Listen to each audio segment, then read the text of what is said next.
Nous sommes dans l'Hérault. C'est ici qu'en 2009, Lyonnaise des Eaux crée une nouvelle station d'épuration, une réalisation qui méritait de réfléchir sur l'affinement du traitement des eaux usées. La station d'épuration traite déjà l'ensemble des molécules que l'on connaît bien, les pollutions telles que l'azote, le phosphore, qui ont pris dans les lessives, etc., depuis de nombreuses années. Or, récemment, on commence à s'apercevoir que l'ensemble du milieu aquatique est contaminé par des substances en très très faible quantité, comme les produits pharmaceutiques, un peu de pesticides. Et donc ces pollutions-là, que la station déjà traite à 70-80%, vont quand même subsister en très petite quantité dans le rejet de la station d'épuration. Alors il fallait faire quelque chose.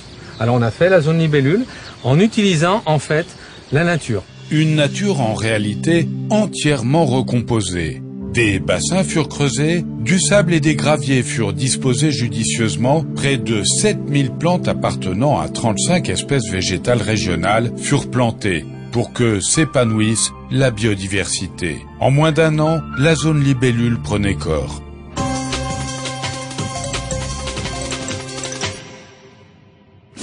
Aujourd'hui, la zone libellule est fonctionnelle. Tout commence par l'arrivée de l'eau traitée par la station d'épuration.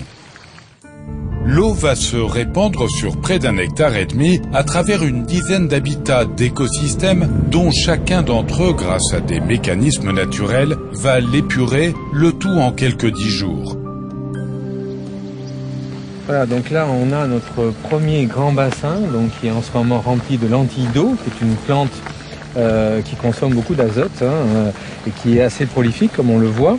Ce que l'on ne voit pas en revanche, ce sont les micropolluants. Les voici. Le zooplancton et le phytoplancton vont les absorber ou les transformer. Ces micro-organismes favoriseront ainsi, dans le même temps, le développement de l'ensemble du vivant. À notre gauche, on a ce que l'on appelle la prairie humide. Alors la prairie humide sert en fait à, lorsqu'on a des pluies. Les pluies vont faire monter légèrement le niveau et donc on va avoir un déversement dans cette prairie humide qui est aussi un autre biotope dans lequel va pousser d'autres fleurs, d'autres animaux vont s'y établir.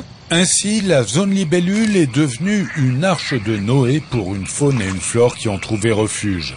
En un an, le nombre d'espèces végétales était multiplié par 3, tandis qu'une dizaine d'espèces de libellules apparaissaient.